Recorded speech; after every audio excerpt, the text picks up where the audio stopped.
Our goal for this series is either ridiculously naive or ridiculously ambitious or both, which is that we want this to be the Spider-Man series, the one that 20 years from now, people are going to look back and go, wow, that was Spider-Man.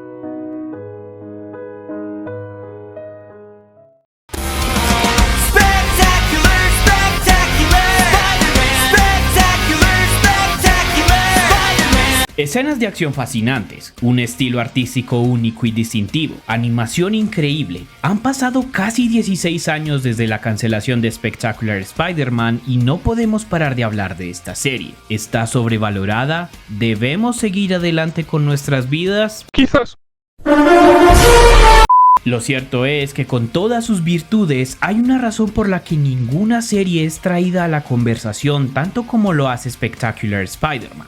En una época en la que la animación debía ser apta para los niños y sutil para los adultos, nadie estaba contando historias como esta serie. Y es eso de lo que vamos a hablar hoy, de sus historias. Tras muchos años en YouTube, nunca le había hecho un video dedicado enteramente a este personaje, y no encuentro mejor manera de comenzar que con la mejor serie que ha tenido Spider-Man en toda su historia. Es hora de que analicemos a fondo a una de las series más importantes de la mitología del trepamuros y su legado. Yo soy Tony H para #Geek y en la cita de hoy vamos a revisitar e intentar hacer justicia a Spectacular Spider, la obra maestra de la narrativa en animación. A finales de los 2000, el Hombre Araña necesitaba una renovación animada que estuviera a la altura de su legado. Fue entonces cuando Greg Weisman, conocido por su trabajo en Gárgolas, y Victor Cook se unieron para darle vida a Spectacular Spider-Man. La misión, crear una serie que honrara las raíces de los cómics de Stan Lee y Steve Ditko mientras resonaba con una nueva generación de fanáticos. Inspirados por el espíritu juvenil de Ultimate Spider-Man y la narrativa clásica de The Amazing Spider-Man, Weisman decidió situar la historia en la etapa secundaria de Peter Parker. La serie abordó de manera magistral temas de crecimiento personal, amistad y sacrificio, haciendo que Peter fuera más humano que nunca. La cronología de la serie fue cuidadosamente estructurada. Cada 3 episodios representaban una semana en tiempo real, permitiendo una narrativa cohesiva y fluida. A diferencia de otras series, desde el comienzo se tenía muy claro cuáles serían todas las historias y subtramas que se contarían hasta el final, y durante la estructuración de la trama se manejaba un sistema de cartas. Las rojas eran historias de Peter Parker y las azules de Spider. Tenían planificado cómo avanzarían las historias sin dejar cabos sueltos. Aunque se planearon 5 temporadas, la serie fue cancelada después de solo 2, dejando a los fans con una sensación de pérdida y anhelo por ver cómo hubiesen evolucionado las historias. Una de las grandes virtudes del show es que en sus 26 episodios, todos y cada uno de ellos eran relevantes para los 7 arcos que se desarrollaron durante la serie. Su narrativa se construye en forma de arcos continuos, como si cada episodio fuera un hilo que se entrelaza con los demás, formando una red tan compleja como el propio Peter Parker. Pero lejos de sentirse fragmentada, la serie fluye con naturalidad y cada arco es una evolución no solo en historia, sino en la madurez emocional de su protagonista. Vamos a revisitar cada uno de estos arcos para entender la genialidad narrativa de este show. Primeros enemigos, primeras lecciones. La serie arranca con un bloque de 6 episodios que funcionan como una especie de temporada de iniciación. No solo nos presenta a Peter Parker como Spider-Man, sino que define las reglas de este universo, sus aliados, sus conflictos internos y por supuesto una galería de villanos que irá creciendo con cada enfrentamiento. Desde el buitre, Electro y el lagarto hasta Shocker, Sandman y Rhino. Cada villano representa más que una amenaza física, son extensiones de los dilemas científicos, éticos y emocionales que rodean a Peter. Y detrás de todos ellos, una figura en las sombras, el Big Man, símbolo de que el crimen organizado no necesita superpoderes para ser peligroso. Duende Verde. El caos disfrazado. Apenas la audiencia se acostumbra a este ritmo, Spectacular Spider-Man sube la apuesta. Aparece el Duende Verde, y con él el primer gran villano que no se va después de un solo episodio. Su presencia se extiende por varios capítulos, cruzándose con el nacimiento del Dr. Octopus y las tensiones personales de Peter con sus amigos hasta una revelación brutal. Y si el enemigo más impredecible fuera también una persona que también ama. Este arco rompe con la estructura del villano de la semana y da paso a una narrativa más serializada, emocional y psicológica. El simbionte, cuando el enemigo está adentro. La serie le dedica 3 episodios al simbionte alienígena y no pierde el tiempo. Aquí, Spider-Man deja de pelear solo con monstruos externos y empieza a enfrentarse a sí mismo. El traje negro se convierte en una excusa perfecta para explorar su ego, su ira y su lado más oscuro. Lo brillante es que, mientras se transforma físicamente, también cambia visualmente el diseño del traje y eventualmente se convierte en una versión más similar a Venom, una evolución sutil que demuestra el cuidado extremo por la continuidad que se tuvo en el show. Venom, el reflejo distorsionado. Cuando Eddie Brock regresa como Venom, lo hace con una historia de fondo emocionalmente sólida. No es un simple villano más, es alguien que conocimos, que sufrió y que fue traicionado. Su presencia conecta con eventos desde el primer episodio y reaviva las tramas que parecían resueltas. Y no se queda en un único capítulo. Venom vuelve varias veces y cada aparición es más peligrosa que la anterior hasta llegar a un momento límite donde amenaza con revelar la identidad secreta de Peter al mundo. Aquí la serie demuestra que incluso en su segunda temporada puede retomar tramas pasadas y elevarlas con inteligencia emocional y riesgo narrativo. El maestro planificador. Estrategia en la sombra. Mientras tanto, otra figura comienza a mover los hilos, el maestro planificador. Lo que parecía solo un chiste para nerds de cómics se convierte en un arco de 4 episodios repletos de misterio, acción y construcción emocional, donde los villanos nuevos como Mysterio o Kraven se unen a una red de conspiraciones. Este arco culmina en una revelación impactante sobre la identidad del villano en las sombras, al tiempo que Peter debe hacer un ejercicio en madurez y tomar decisiones difíciles que afectan su vida personal y heroica. La guerra de las mafias, Spider-Man en un terreno ajeno. 3 episodios después, Spectacular Spider-Man se mete en un terreno pocas veces explorado en otras versiones animadas hasta ese entonces, el crimen organizado sin superpoderes. Aquí la amenaza no son monstruos, sino mafiosos, armas experimentales y guerras de poder entre Hammerhead, Silvermane y el Dr. Octopus. Es un arco que baja las telarañas al suelo, que habla de política criminal y alianzas inestables y donde Spider-Man se enfrenta a un mundo que no puede resolver con fuerza ni acrobacias. Final de partida. El regreso del caos. Los últimos 3 episodios cierran la serie con el regreso del Duende Verde, ahora más manipulador y calculador que nunca. El conflicto vuelve a ser personal con un Peter que ya no es el adolescente ingenuo del primer capítulo. Los hilos sueltos se entrelazan. Peter, Harry, Norman, Liz, Gwen, todos llegan a un punto de quiebre en el que, con The Final Curtain, la serie alcanza su clímax emocional y temático, demostrando que incluso si la historia se detiene ahí, el viaje de Peter como héroe ya dejó una huella.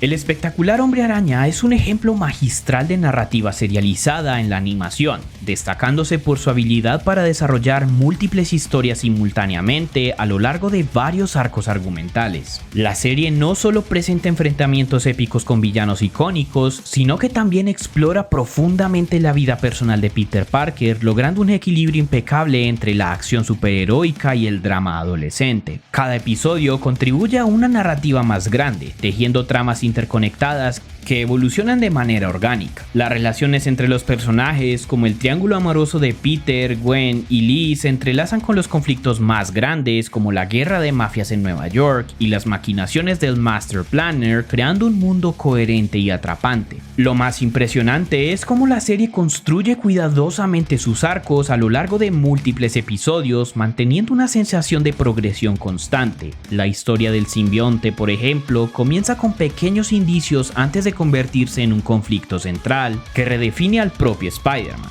culminando en la creación de Venom como una amenaza personal y poderosa. Simultáneamente, la identidad del Duende Verde se desarrolla de manera intrincada, con pistas sutiles que recompensan a los espectadores atentos, llevándolos a una revelación impactante en el clímax de la segunda temporada. Esta habilidad para entrelazar arcos argumentales mientras se mantienen subtramas emotivas y complejas es un reflejo de la genialidad narrativa del show.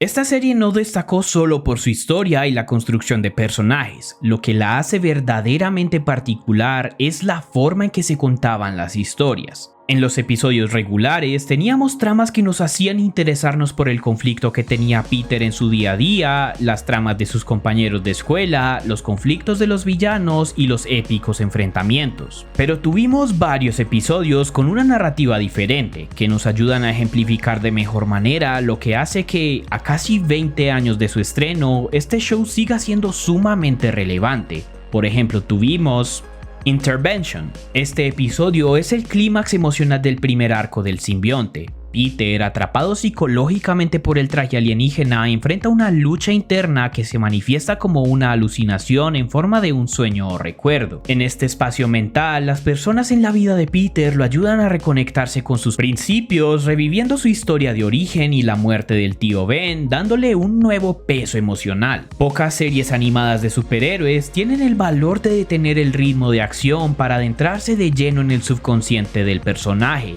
Aunque ya conocíamos la historia del tío Ben, aquí se revive con una carga emocional impresionante que fortalece el lema "con un gran poder también viene una gran responsabilidad". La forma en que Peter se libera del simbionte es interna y emocional, no por una simple pelea física, sino que ejemplifica a la perfección cuál es el corazón de Spider-Man y lo que lo diferencia de otros héroes de cómics. Si tuviese que mostrarle cualquier producto audiovisual a alguien para que entienda la filosofía y el valor de Spider-Man, le mostraría este episodio.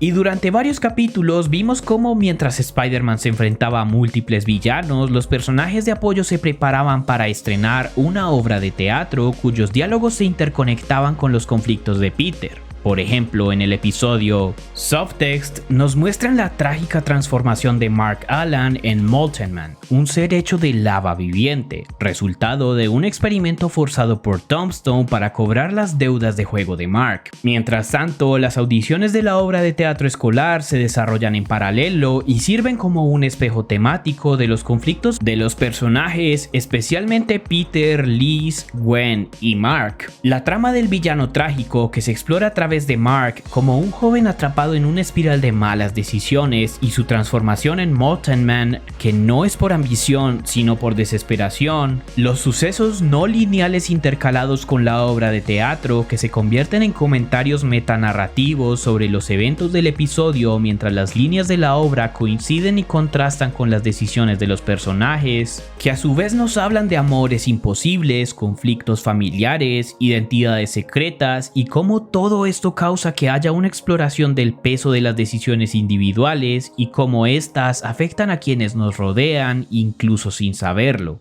Ejemplos de cómo la serie intercala diálogos de la obra con acontecimientos del show. No presumo que soy lo que antes era, pues me he apartado de mi anterior yo. Dudo que las estrellas sean fuego, pero jamás dudo que te amo.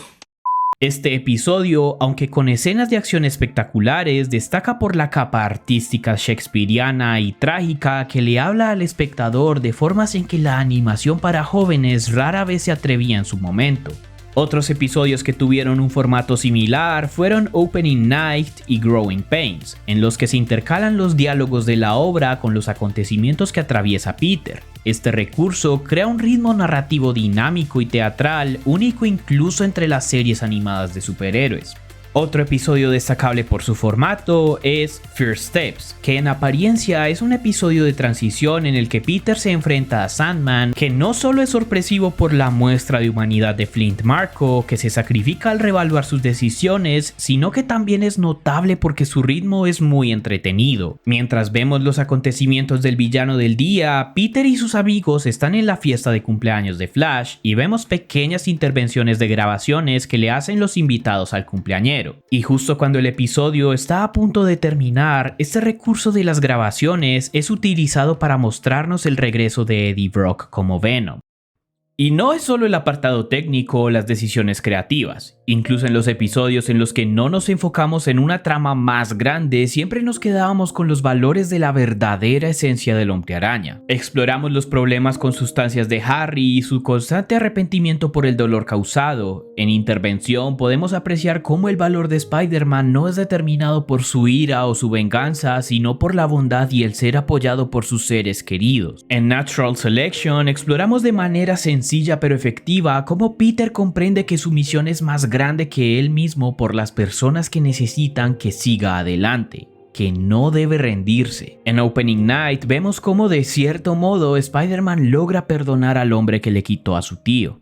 Lo que nos lleva a nuestro siguiente punto de qué hizo tan genial a este show, su continuidad. Y es que, verán, es de lo más común en la animación de esos años que los episodios volvieran a una especie de status quo con cada nuevo episodio. Por dar un ejemplo, en series como Batman del 92, Batman Beyond e incluso The Batman del 2004, era habitual que en un episodio derrotaran a un villano y luego en un par de capítulos, sin ninguna explicación, estos estaban libres de nuevo en las calles. No significa que en estas series no hubiese continuidad, pero eran situaciones bastante comunes. Por otro lado, en Spectacular Spider-Man siempre se hacía seguimiento de lo que estábamos viendo semana a semana. Se recompensaba al espectador por estar atento a los detalles y por seguir las historias. En la era del streaming, cuando podemos pausar, repetir y recapitular con un clic, es común que las series se puedan dar el lujo de contar historias más ambiciosas que se cocinan a fuego lento, como lo vimos en la serie animada de Spider-Man del 2025. Sin embargo, en aquella época, cuando incluso las mejores series del momento fallaban en ese aspecto, Spectacular Spider-Man mantuvo una narrativa constante y entretenida.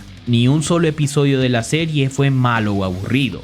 ¿Tuvimos unos mejores que otros? Absolutamente. Pero todos los episodios contaron con una narrativa espectacular. Por dar un ejemplo, cuando la saga del simbionte comienza, el traje de Peter tiene una apariencia muy similar al traje que vimos en la película de Sam Raimi. Y conforme avanzan los episodios y el traje corrompe a Peter, el traje se va convirtiendo en una versión más similar a la de los cómics, cambiando progresivamente. Otro ejemplo que me encanta resaltar es cómo la relación entre Gwen y Peter evoluciona gradualmente. No se reinicia episodio a episodio como en otras series donde todo vuelve al status quo. Por ejemplo, el distanciamiento entre ambos se nota desde que Peter comienza a salir con Liz, con pequeñas interacciones tensas, miradas y diálogos truncos. Flash Thompson comienza como un bully típico y tiene momentos que humanizan su personaje, como su relación con Shashan y su respeto creciente por Spider-Man, lo que se refleja en cómo trata a Peter con menos hostilidad. Incluso personajes secundarios que suelen tener un rol de bully muestran su humanidad en momentos como cuando Sally muestra genuino interés por Peter después de creer que había quedado atrapado en un derrumbe. O cómo olvidar cuando J. Jonah Jameson se sacrifica por Peter cuando Rhino lo amenaza en el Clarín, recordando esa mítica escena de la película del 2002. En la primera temporada vemos como Peter quiere comprar una nueva cámara para poder conservar su trabajo en el Clarín, pero cuando los problemas de salud de la tía May empeoran y las cuentas comienzan a acumularse, Peter debe elegir entre su trabajo o su tía. Por un lado está el problema inmediato de la salud de May. Por otro, si se queda sin trabajo a causa de la calidad de sus fotografías, no podrá seguir ayudando con las cuentas del hogar. ¿Huelen eso? Es el desarrollo de personaje y el identificable factor de ver un Spider-Man jodido que nos encanta. Pero hablando en serio, esta es la mejor serie de Spider-Man en mi opinión, no porque sea la más rara o diferente, sino porque es la que mejor entendió al personaje. Spider-Man es todo eso que vimos en las historias clásicas de Stan Lee en sus primeros años. Es lo que vimos décadas más adelante con Dan Slott y Brian Michael Bendis. Un héroe con problemas muy humanos que reverbera en cada uno de nosotros cuando esos problemas cotidianos se sienten personales y reales. Siento que esta serie va a sobrevivir al paso del tiempo porque sus enseñanzas, tal como podíamos ver en los primeros cómics de The Amazing Spider-Man y en las historias de Ultimate Spider-Man, tratan de la experiencia de vivir teniendo todo en contra, pero con la determinación de seguir adelante.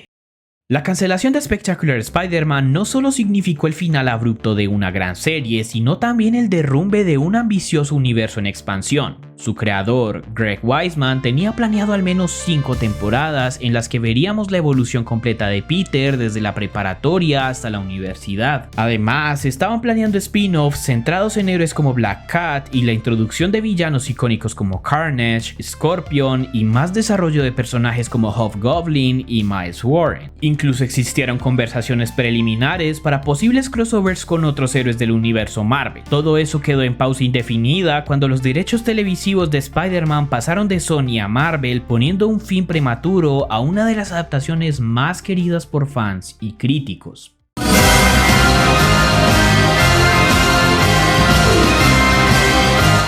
Cada arco narrativo de la serie se organiza como un semestre escolar. Otoño, invierno, primavera, reflejando el crecimiento personal en tiempo real de Peter. El estilo de animación fue intencionalmente minimalista para permitir secuencias de acción más fluidas y espectaculares. El objetivo era enfocarse en el movimiento más que en detalle visual. Los villanos representan aspectos distintos de la vida de Peter. El bullying, la ambición, los secretos familiares, además de que se optó por darles una paleta de colores mayormente verde para que visualmente se identificaran como el color de los villanos. Aunque Venom aparece en la segunda temporada, los planes para él eran aún más extensos. Eddie Brock iba a seguir evolucionando como antagonista en futuras temporadas, pero lamentablemente nunca llegamos a verlo. El propio Stan Lee comentó que Spectacular Spider-Man era una de las mejores representaciones del personaje fuera de cómics. Darren Norris, recordado por su papel como Gordy en Manual de Supervivencia Escolar de Ned, prestó su voz al temperamental J. Jonah Jameson. Robert Englund, conocido mundialmente por interpretar a Freddy Krueger, fue quien dio vida al villano El Buitre. Clancy Brown, famoso por ser la voz del Lex Luthor en el universo animado de DC y por su rol como Sal Maroni en El Pingüino, interpretó tanto al capitán George Stacy como al imparable Rhino. Esta fue la primera vez que Josh Keaton interpretó a Peter Parker y repetiría su rol en videojuegos como Spider-Man Shattered Dimensions, Spider-Man Edge of Time y la serie de Earth Mightiest Heroes, además de otras apariciones.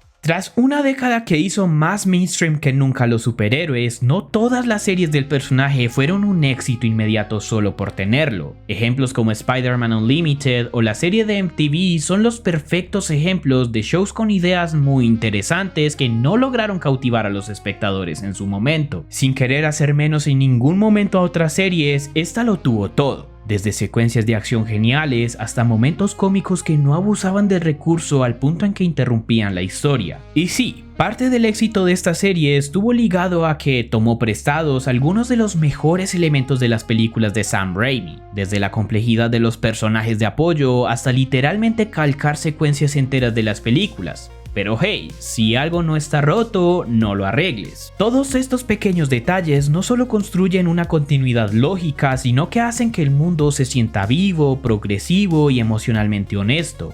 Es por eso que Spectacular Spider-Man no se siente como una serie episódica común, sino como una historia que crece y madura junto con su protagonista. Aquí los personajes secundarios no fueron simples acompañantes, fueron el corazón de la historia. Desde el conflicto amoroso entre Gwen, Liz y Peter, hasta la creciente tensión con Harry y la compleja figura de Flash Thompson, cada personaje tuvo un arco propio que evolucionó junto con la trama principal. Sus relaciones, decisiones y conflictos personales no solo enriquecieron el mundo de Peter Parker, sino que también sirvieron como espejos de sus dilemas internos, haciendo que su vida como Spider-Man fuera aún más humana y emocionalmente poderosa. Este show no solo fue una gran serie animada, fue una clase maestra de narrativa, desarrollo de personajes y respeto por el legado del héroe, con una estructura sólida, una continuidad impecable y una mezcla perfecta entre drama adolescente y acción superheroica. Logró capturar la esencia de Peter Parker como pocos lo han hecho. A pesar de su corta duración, su impacto fue tan profundo que aún hoy sigue siendo considerada una de las mejores adaptaciones del personaje y un referente dentro del género animado. Los 2000 fueron, en mi opinión, la gran década de oro en animación de superhéroes. Con shows como Los héroes más poderosos del planeta, Wolverine y los X-Men, y nuestra protagonista de hoy a la cabeza, pudimos ver historias más ambiciosas que, respetando lo que vimos en el pasado, se atrevieron a romper los moldes y mirar al futuro. Me ayuda muchísimo si comentas, das like y compartes el video.